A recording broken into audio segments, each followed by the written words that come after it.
On July 20th, 2012, many people had gathered for a midnight showing of the most recently released Batman movie. A night that began for most as an exciting night out turned to tragedy when James Holmes walked into the theater.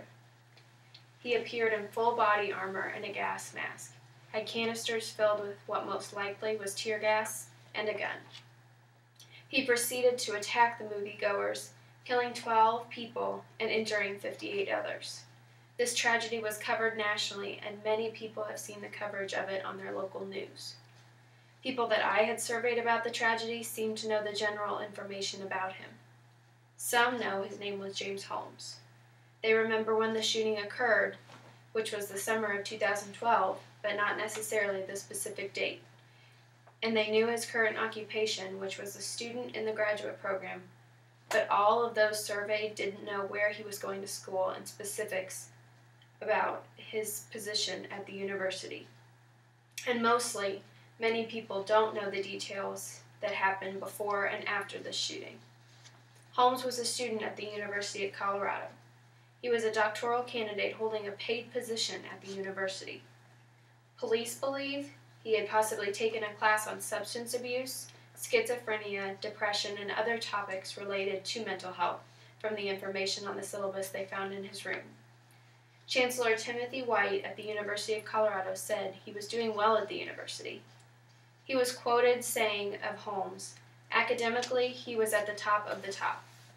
And White also said he had an obvious intellectual capacity. The apartment complex he lived in housed many other health studies students as well. He lived alone in this apartment and didn't socialize much. Holmes had seen a psychiatrist previously, and people investigating Holmes' case believe she may have contacted University of Colorado police about him. He is believed to have had a mental illness previous to the shooting as well. A woman who lived near Holmes had been with him just 3 days before the shooting. She was quoted as saying, "You would never guess he was a violent guy." A neighbor from his hometown, Tom Mai, was quoted saying that Holmes was clean-cut, quiet, responsible. Although he was a loner and a quiet person, most people who knew him wouldn't have guessed him to have done something like this. However, there are some people who had seen the side of Holmes that was exposed to the shooting. Karen Pearson, the chief deputy district attorney, said that before the shooting he had threatened a student.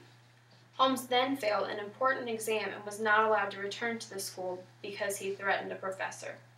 He had begun withdrawing from the University of Colorado in June and was in the middle of withdrawing during this shooting in July. Currently in the case, they are requesting the police records from the University of Colorado because of the threat. As I had said before, Holmes showed up to the theater in full body armor and attacked 12 people that were killed and injuring 58 others.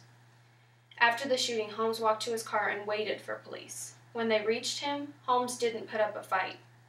Before the shooting, Holmes had dyed his hair red and was questioned by police about his hair color prior to the shooting, and he told them that he was the Joker. This incident was a tragic occurrence that unfortunately can happen when people least expect it. Because people thought Holmes wasn't capable of something so tragic and that he was quiet and responsible, and he wasn't getting help he needed, there were many victims. And because he didn't receive the help he needed, today there are many people still paying the price.